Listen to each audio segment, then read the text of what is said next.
Welcome back to the Tradie Wife Life podcast. I'm very excited to be joined today by another one of our stellar tradie wives who have been with us for quite some time. Renata, you are one of the longer term clients that we've been working with, just over 3 years now already. I can't believe it's been that quick. In fact, you've seen nearly all incarnations of our business as our business journey has changed over the years as well, and been a part of that all the way through from the very entry level. We used to have a product called the Trade Desk. It was like a membership level, a subscription where you came and you had the body of information every month. Then you stepped up into the drawing board, which was like just group coaching with your own specific group that you attended a couple times a month. And now you're one of our tradiepreneurs, and you've even had a journey through that program all the way up now to our highest level as a master's client, which sounds really wanky, doesn't it? A master's client, but we do have a lot of fun. Renata, thank you so much for joining me here today. It's a pleasure to have you on Tradie Wife Life. You are very welcome, and I'm so happy to be here. Masters, it always sounds like I need a jacket, like we're golfing or something like that. But it has been, take a shot every time you say the word journey. It has been quite a journey, and one that I'm very thankful for. So, yeah. We're very thankful to have not just you, but also your darling husband as part of our journey. You've both been big supporters of ours. Renata, look, we start off the show really similarly every time, particularly when we're talking to a real tradie wife. How did you fall into this role of being a tradie wife? Well, it's exactly that, falling into it. We've had our landscaping business for 17 years. And it's the same age as the duration that Luke and I have actually been together as a couple. So we never forget our anniversary. Literally, I met him at a club one night, and he asked me to come and watch him play soccer, which I thought, no way. I'm a NRL girl, don't do soccer. And that was also the first day, the night that I met him, that he got his first contract for a solo landscaping gig. Wow. The next week we were dating, and then even one day after work, I stopped in to see him at his job site, and we'd been dating for 2 weeks, and a shovel was in my hand and I was helping him move soil. So it was definitely from the very start. Yeah. I did have my own career in wholesale where I worked in team leadership, excuse me, and was there for 10 years, which is where I've been able to, I guess, attribute my leadership knowledge from that role. And I always just helped Luke in the business. I just helped. I just did some reconciling in Xero, helped you with a few flyers, eventually helped create a website or two. And we started a family, and my job was in the city. So we're based on the Central Coast. So it was a 4-hour commute each way. We knew when we'd started a family, it wouldn't be feasible for me to continue doing that. And I didn't want to. I loved my career, but I was very happy to start a family. When our son was about 6 months old, I just started working casually at a cafe with a friend's business. And after a few shifts, I thought, what am I doing? Why aren't I working on our business? And that's when I started talking to Luke a little bit more, and like, how else can I help? And you'll notice I keep saying the word just and help, because it took a long time to get out of that mind frame that I wasn't just helping, I was working. And that's the whole nother ball game of how we have to, as tradie wives, get over that mentality. So anyway, back to the story. I started working full time for the business with the baby at home. He was going to daycare some days, and then I was able to dedicate time. It was only through working with tradies in business from just before COVID hit, so February 2020, that I found you guys. And within 15 minutes of talking to you, it wasn't even a 15-minute call. I think it went for about 90 minutes. And I'm like, I'm in. And Luke's like, I'm in too. It wasn't until working with you that we were able to actually put parameters in about what my role was going to be. a job description, a title, which was so evolving. I'm just helping my husband's business to, I'm just an administration officer to an administration manager to a business manager to 5.5 years later, since I've been working full-time in the business. If I was to introduce myself, I'm the general manager of a landscape construction company on the Central Coast. We've been in operation for 17 years and specialise in landscape design, construction and maintenance. There's no just and there's no help. So that's how I landed my gig as a tradie wife. It's incredible to see how the process does evolve. So I feel like every single tradie wife we speak to in the early days is just helping, or they are, even if they've moved past the just helping, they still haven't really stepped into the ownership of their own roles. And I can recall those really early conversations. There was a few of us ladies talking in your very early days, because we've got a couple of you that are still very much part of our community, and how the title, I guess, the job description, the title really allowed you to take that opportunity to step into that role rather than, I know I certainly felt like I was always hiding behind my husband to some extent, and that's not my personality at all.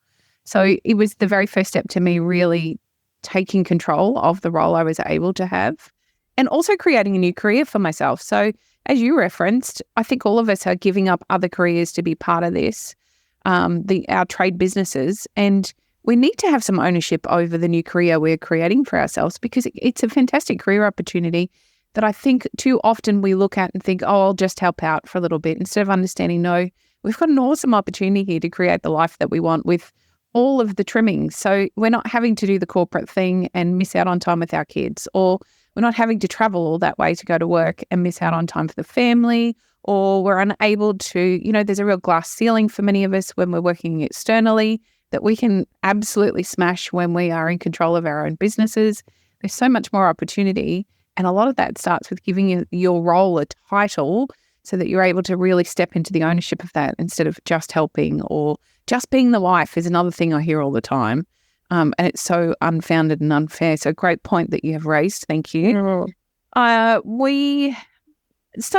the things that you referenced earlier was about the transference of your skills from your previous career, Renata, into what you're doing now. And it is something that you and Luke do exceptionally well, and that's the management of your team and the leadership of your team. I'd love to have you explain to our listeners how those skills are able to transfer, because I think, again, when we first feel like, oh, I'll just step in and help, we might do some things that are uncomfortable. Like, I never did the financial piece a whole lot in my previous career, not the way I do it now. And I was a bit uncomfortable. I didn't think really that all of my other skills would necessarily transfer, and yet they all do quite directly.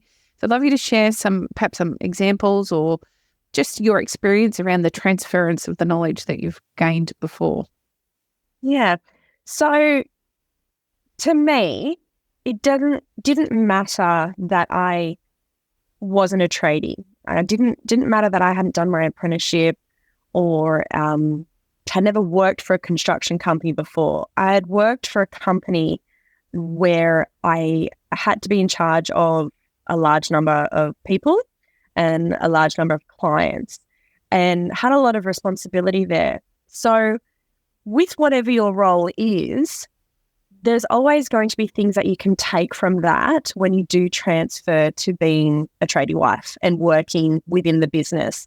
That could be organizational skills. That could be, if you have an accounting background, fantastic. That's going to help a lot. Marketing, if you're coming across from a marketing role, then you may not have that leadership skill, but you have that marketing knowledge. Okay, well, look where you can actually gain more leadership skills. So my strength is in leadership. My weaknesses are finances. Oh, stay away. Cash flow forecast, budget and actuals, go away. Love money, love spending it.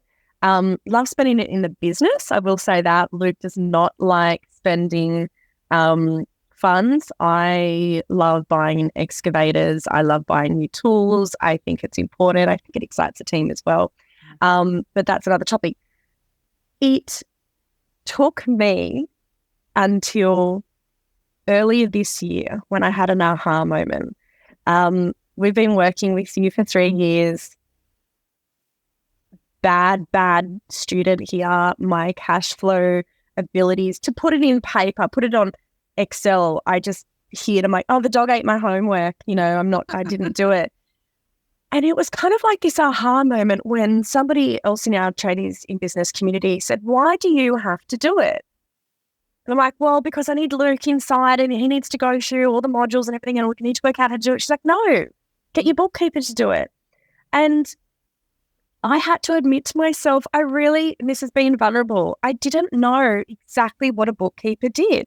And that felt like one of those shameful things when you have your own business and you don't necessarily want to pop your hand up and go, I don't understand margins and markups, and we do. But, being vulnerable enough to put yourself out there to realize, oh, I don't have to do it. Now, that might come from sounding like a privileged position of having to pay and outsource someone else to do it. And that can be a very, very scary thing. But it has absolutely turned our business around. I thought bookkeeping was just reconciling in Xero. I had no idea. So since we've done that, it has freed up more of my time to actually focus on the bigger ticket items that I am great at doing. And it is also leading us on a path of knowledge. I think there's a really excellent clip from Richard Branson that I saw just recently where he even admitted, I've got no idea on gross and profit and all that stuff, but I don't need to know. No. I can outsource that. It's the same as, your terms and conditions and contracts. You're going to have to spend some money to get the professionals to do it. And that can be very scary and an expensive outlay at the start. But the protection you will have within your business is priceless. It can absolutely protect you from thousands and thousands of dollars of potential losses. So, that transition when we spoke about taking what my skill set was and applying it to the business, the strengths where we do really excel is in our team culture and team management. It's incredibly important to us to foster a workplace where our team feels safe, secure, and happy. And I think it's also about breaking down stereotypes and barriers for our male-dominated industry. So that's some really important key things that we hold close to our hearts within our workplace. There's so much to unpack there, Renata. I think the biggest part of business ownership and stepping into ownership is the opportunity to delegate. And I can remember there was a bit of a catch line we used when we did last year's, we did a bit of a tour. I think it was the World Tour. That's what it was called, the World Tour, on the east coast of Australia. And we were teaching people how to delegate. And there's so much support out there for you to delegate, including software and apps and other people that you can utilize. And then, of course, business support to help you get where you need to be. And I think with the understanding that delegation, yes, it's going to cost you some money often to delegate or cost you some money to find a software solution or an app, etc. However, as you rightly pointed out, it does free you up to create time and space for those higher value tasks so that you're able to recoup that really quickly. Bookkeepers are a classic one because so many of us step into that role to begin with where we'll do the data entry and we might reconcile. And yet when you think about the amount of time it takes you to do so, and then the amount of time that your accountant is spending it at the end of the financial year to tidy up what you have done, you have to question whether you're actually saving any money or you're spending extra money. There's a bigger outlay with your accountant anyway. So I do encourage people to think about if you are not a registered bookkeeper, do not do your bookkeeping. Let somebody else take care of it. By all means, do the data entry if that's something that you enjoy. And plenty of our ladies actually really love it. I don't know how. And I'm pleased they do. But they do love it. So do the data entry if you want to, but let the bookkeeper reconcile, let them do the BAS, let them get that stuff organised for you. And as you rightly point out, do your cash flow forecasts or do your budget versus actuals so you understand what your financial position is looking like, because you don't need to understand how to do it. What you need to understand is what those numbers mean. And I think if you have that support and you gain that understanding, then you're able to make the business decisions you need to make with the knowledge rather than making it on gut feel, which is what so many of us do. And then the other thing you were talking about, that transference of skills, leadership is really important, and it's not something that we're born with. It's something that we learn. And I encourage you all, particularly as women in trade businesses, to step up to the role and the opportunity that you have to be a leader in your business. You're already a leader in your partnership, regardless of what your partnership looks like. And you have a real opportunity to be a leader within your business and take responsibility for things like leading your team. So we advocate weekly one-on-ones, we advocate quarterly or annual reviews, toolbox meetings, etc. They're all stuff that we can do, even if we don't have the trade knowledge. I think we get very perplexed by, but I don't know how to build a house. How can I possibly lead my team? The leading your team's got nothing to do with the skills, the actual skills of building a house or creating an amazing landscape. What it does have to do with is creating that culture and fostering that team respect, etc., that you do so well, Renata. So much so, you and Luke won our very first ever mental health award. So we have annual Tradies Excellence Awards. It's always a mouthful. I think we should have chosen another name. And so the first one was 2 years ago. There will be another one later this year. Renata, you and Luke stepped up to the plate. It's not an easy thing to do to apply for an award to begin with. So I'd love to speak through that process. But I was really proud of what you were doing then, and to see the changes you're continuing to make for your team around supporting everybody's mental health. So you want to talk us through, firstly, the application process for the awards, and then what sort of things you're doing for your team? Absolutely. It's incredibly important, mental health and the awareness around it. The application process, I first was doing pen to paper, and I went, nah, stuff this. Nick said it could be a video. So I recorded a video response to each of those questions. And I think doing so, it actually made me quite emotional. And I actually, a few months ago, just rewatched those clips that I sent through. And I'm just so proud of the environment that we have created. It is vulnerable to put yourself out there to apply for awards. And actually at last year's awards, we nominated our second year apprentice, Paddy Goodwin, and he won that, the Kick-Ass Apprentice. And that, again, it plays into the whole mental health awareness within your team. And one thing that we can just sense straight away, we know if something is off with one of our guys, and we jump onto it straight away. And that might be as simple as when they're packing you somewhere, pull one of them aside and say, "Oh, hey, how you going? What's new?" And that conversation might just be, "Oh yeah, I'm fine. Had a dodgy curry after last night." Or it might transfer into a 15, 20, 30-minute conversation. So when you are going to reach out to your team, be aware that whatever answer you might get may actually be a serious one. As a business owner, it's incredibly important to educate yourself on appropriate responses.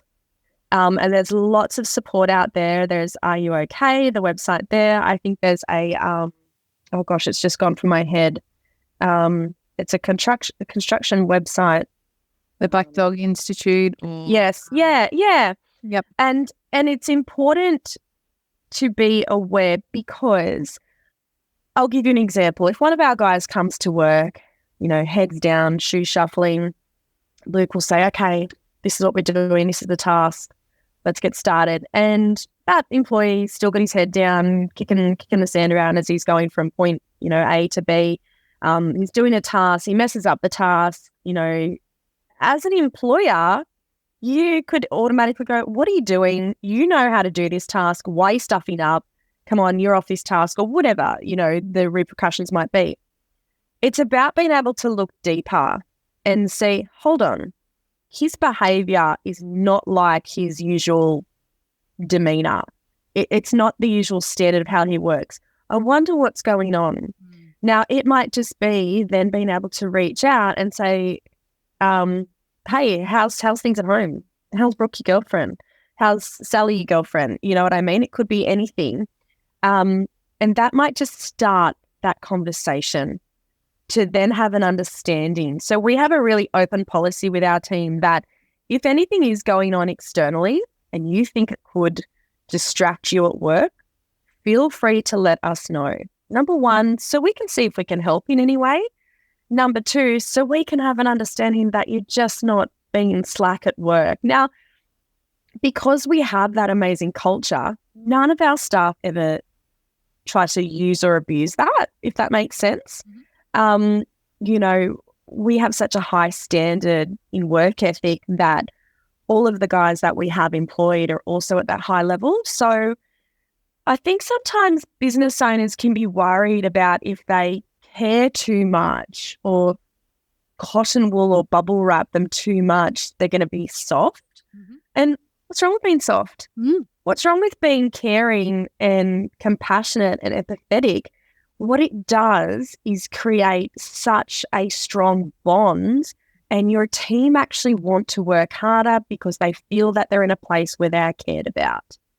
And that's really hard for, you know, a lot of people are touched by mental health, whether it's themselves or whether it's family members.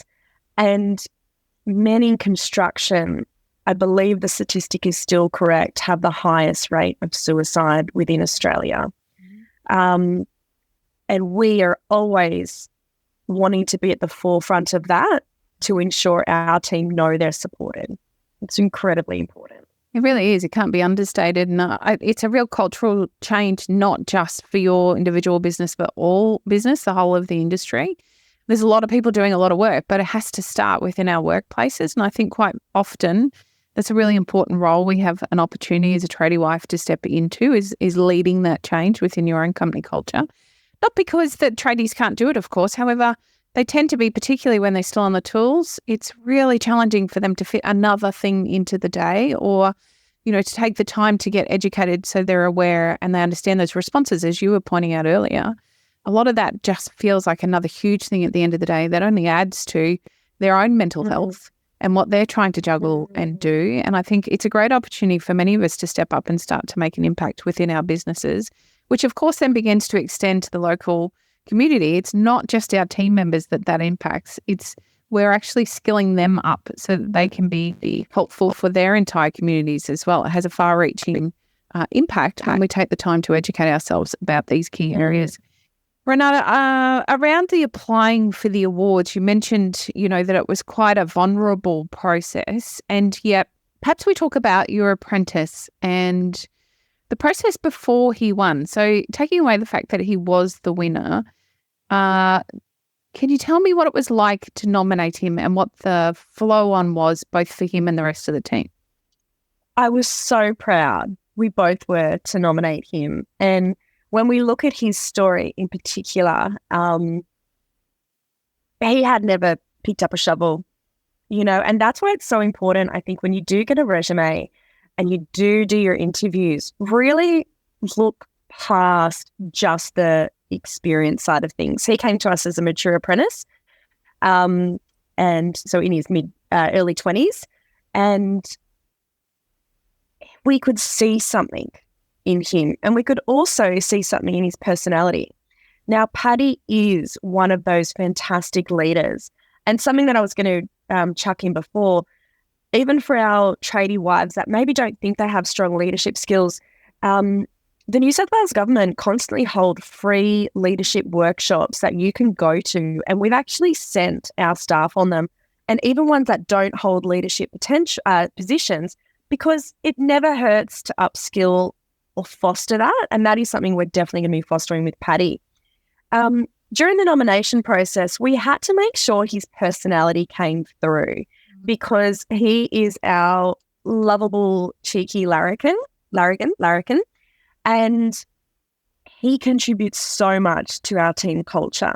So we really wanted that to come through in the application, but we also wanted to get the feedback from his peers. Yep. So we reached out to our other employees and asked them to tell us why they think he should be, you know, a winner of a Kick-Ass Apprenticeship Award. And their submissions, I remember the judges saying, because Nick and Woz, you guys don't judge the awards. Nope. They're externally judged. And they recounted that those submissions from his peers were what helped get him over the line to win. And that speaks volumes because nobody wants to come to work in a place where they don't feel appreciated or they don't feel happy. And so we are stoked to have created that type of environment. It really pushed Paddy's confidence levels up, higher, and he has definite goals in mind, and we want to help him reach those. And, you know, the other thing in business that people sometimes don't want to talk about is there's always going to be an evolution. You're going to have staff leave. You're going to have staff want to stay. You're going to maybe be blindsided one day if a staff member decides to leave. So it's incredibly important to always be aware of potential within your team, even at those early stages. Paddy's got into his 3rd year, so we can definitely see leadership skills, and we want to invest in him. We've also paid for courses for our staff members to go to. We want to invest in him because he's a massive part of Devo Designs, and we were just so chuffed and proud, and so were his parents, that he won that award. Yeah, it's really exciting. And I think we talk about this quite a bit every time we announce the awards. The flow on here, whether you win or not, is incredible because of what it makes the person who you're nominating feel. So we have awards for Bang Up Boss. So it's generally the tradie. We have the real boss, which is the tradie wife. We have apprentices, and there are a bunch of other awards. And I think the most important point here isn't necessarily around being a winner. It's more about the experience of understanding that somebody valued enough your performance or your personality or who you are to nominate you for award, which is fantastic when it comes to that team building that you work so hard on. And it's also brilliant for supporting, I guess, the unseen or the unspoken about stuff that we all do within our businesses. So we strongly advocate, if you're listening, Tradie Wives, give your tradie partner a nomination as well when the awards do come around, because it's incredible to see. You might remember last year, Renata, our Bang Up Boss award winner, Shane, and just how humbled he was. And that wasn't even, I don't think that was even done by his partner, Lara, who's previously been on the podcast. It was actually done by his team, which, whether he won or not, must have been the most amazing experience for him. Because we don't, you know, as team members, I can't remember a time ever when I was employed that I walked up to a boss and said, hey, you're a fantastic boss. Never occurred to me to do something like that. And unfortunately, many employers don't do it for their team either. We tend to focus on what's wrong, not what's right. This is a great way to point out what's right for everyone on your team. It's a fantastic opportunity I really advocate for. Renata, I want to talk with you about something a little bit different than we do with so many of our other tradie wife stories. You've got 2 really young boys, and your life is really busy, and yet you still prioritize time for both you and Luke to work on your physical health as well as your mental health. And that, you know, that's not easy to do. And I know you've become the delegation queen. You're very good at letting go of what doesn't serve you so that others can help you in that way. But that's a journey in itself. So can you explain for us, I guess, the tactics of putting yourself first in that way so that you can have what you need for you then to create the outcome that you are in your business? Man, it is hard. And this is a topic that I could talk about for hours. Number one, times have changed. So mum and dad are both working. We're working, say, 9 to 5. Let's just say 9 to 5. School is not 9 to 5, but both parents are working. So somehow, whatever job you're doing, you have to get the kids to school, get them picked up, and still work within your 9 to 5. How does that work? Yeah. Okay, so then we look at things like after school care or grandparents or relying on your village, your friends, your family, things like that. It is so hard. Now, I will absolutely not move this camera to pan around my house because if it were broken into, you couldn't tell. There are toys, the dishes are done, right? It's clean. But we have a 5 and a 3-year-old, 2 little hurricanes. And when we talk about delegating, I will quite often take a huge basket or even a garbage bag of washing down to the laundry service, which I'm very lucky is on the same street, and we'll dump it. I'm like, please, dear God, help me. And, that's wash, dry, fold, $34 sometimes. And again, that's the cost of living. It's hard. Yeah. You can't do that all the time. We have a cleaner. She comes once a week. She used to come at one stage for a 12-month period. She was coming 3 times a week because we just couldn't do it. We can't do it all. There's this, whoever is thinking other mums or other parents can do it all, we can't. None of us can. Anything you see on Instagram, anything you see with influencers, that's a tiny snapshot. I hope the back looks very lovely and presented here. I hope my makeup is looking flawless. This is not what I do every single morning when I have to get up. When you throw in the business and working for yourself, the boundaries that you spoke about are so important. Come 3:00, the phone is switched over to a voicemail service and I don't look at it, the work phone.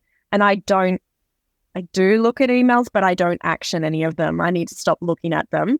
But I go back to my mentality of when I was employed by another company,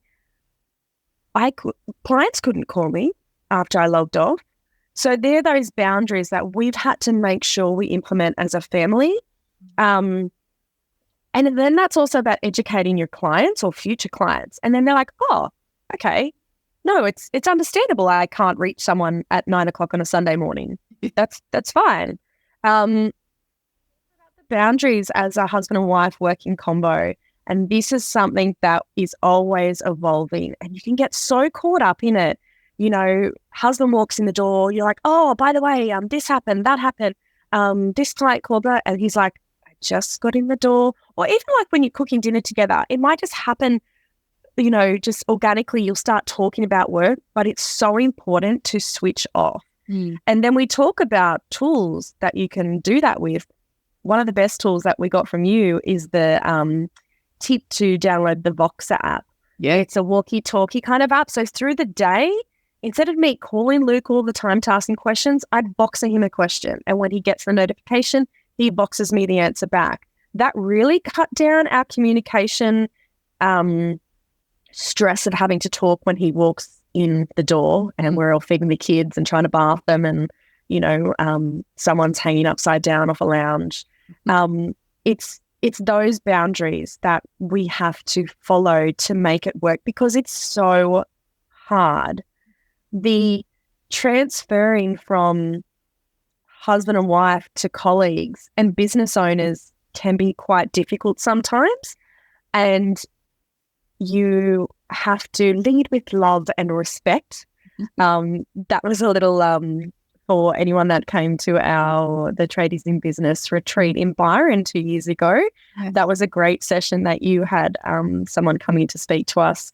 And it's hard, but it takes time and work. And we don't always get it right. There are plenty of times I go to bed, I'm like, you know what? I just should have made the lunches tonight instead of waiting for tomorrow morning, but I'm tired. And then there are times when I kill it, and then there are times where 3 weeks in a row I have forgotten sports day. And lucky we live close and I've quickly ducked home to get his clothes. But it's hard, but you just try and look and see what you can outsource within your means, or look and see what's really important. Is it important to put all those toys away before I go to bed, or is it important for me to go and have a cup of tea and read my book for 30 minutes before I go to sleep? The mess will still be there in the morning. It's certainly, and it'll be there the next night. And maybe a week later if that's how long it takes, and that's okay. And I just really want to remind all of you that are listening how important it is to ensure that you're taking time out. Actually, both of us do this. I can't say this is women specific. We both do it. It's just important for you fellas to take some time out and to spend time together, but also spend time apart, filling your own cup, doing the things that you each individually love. Some of us are really lucky and we love all the same things, and you end up spending all of your time together, and that's okay. And some of us prefer different activities. We've got a builder that we work with, and he's finally been able to create the space for him to go and play golf on Wednesday afternoons every week. because it's something that really works for him, not so much for his wife. But that means it frees her up to be able to go and pursue some of the things that she really enjoys outside of their relationship. And then they go to work together and they family together and, they have a marriage together. So just making sure that you're honouring yourself within your partnership, both at work and your marriage, and putting yourself first so that you have the energy and the strength, I suppose, to do what is necessary to create the business outcomes that you're looking for. Because if you keep depleting yourselves, there's no opportunity for you to dig in when you really need to, do some of the hard yards and the hard work.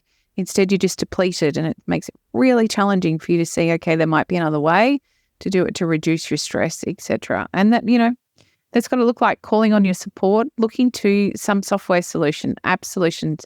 Renata, the one you mentioned, Voxer, can make a huge impact as it has for you guys, so that you're not doing that big debrief at the end of the day. You can communicate during your working day, which we would if we were in an office together. Just because we're tradies doesn't mean that we can't do the same or have the same outcome at least. So it's looking for those supported areas so that you're not doing it all and you're able to take some of that time out for yourself. And quite often, Nick, one thing I was going to mention earlier was even for our tradie wives, quite often that might mean our office is actually on site, going to the builder, going to the landscaper, going to the plumber. So I just want to say to tradie wives, go and get your white card. It's a 1-day course. Buy yourself some steel caps. I have my beautiful leopard print steel caps that get so many reviews from all of the suppliers. And it's about owning that this is your role. You can be on site. You can wear the gear that makes you feel comfortable and safe, and take your office externally, because sometimes that's what we have to do to work with our partner, to find out the answers, to do those things. So don't be scared about owning that title and then owning what it means to actually be, a tradie wife or a business owner for a tradie business. It's fun being on site. So much fun. I really enjoy it. And I think most of our tradie wives do. It's a great opportunity for you to learn what happens within the trade. It doesn't mean I still don't know how to build a house. I know lots of the lingo now after falling on my feet and needing to figure it out. But I've got a pretty vague idea and I can hold a conversation, and it helped me grow my confidence within the industry. I still don't know how to build a house. I don't need to know. I just know how to run a business. Exactly. Some of that knowledge about your trade is really helpful for building your confidence so that you can do, some of the other tasks that you might have, like answering the phone or ordering materials or scheduling in the work. A lot of that comes from some of that on the site time, which is always a whole bunch of fun. Yeah, it's also about if you can see your staff working, you can maybe understand, that's why XYZ doesn't happen. Or, okay, I can see that they might need something else on site to make their life easier. That will build connection with your team. Yeah. Don't hide yourself away at home. If you can go out there, it boosts morale. And, it's little things as well. I'm not saying take the team coffee once a week, but even on a really hot day, I've taken the team slushies, and that little tiny act was super dupers. That little tiny act is like, this is awesome. It's all about building those relationships and fostering them. Love it. Thank you, Renata. It's always a joy to spend time with you. I appreciate all of what you've shared today. There's some really interesting stuff in there for our listeners to grab a hold of. Renata, if people would like to find out a little bit more about you, where can they find you? We can be found on Instagram. It's Devo Designs, Devo. It's a play on our last name, which is De Vincenzo, which was very hard for people to pronounce while Luke was growing up. His nickname was always Devo, and we always say it's Devo as in whip it good, like the song, not Devo as in you'll be devastated if you don't choose us as your landscape construction team. So yeah, that's us. We're also on Facebook as well. So Devo Designs. I'll make sure all those links are in the show notes. I feel like I need to get you guys some little hats now that you can wear to next conference, because, the Devo guys, the Whip It Good guys always had those funny little hats, didn't they? Yeah. And it was actually that kind of line came from a client. He's like, no, I knew straight away. I knew it was Devo. And, and that's fine. It's just a little bit of a funny kind of joke that sometimes we throw in there. But, we are so proud of where our business is and the growth that we've got. From waiting more fun years and conference coming up and the men's retreat for Luke. So really looking forward to it. Thanks, Renata. Appreciate you. Thank you, Nick.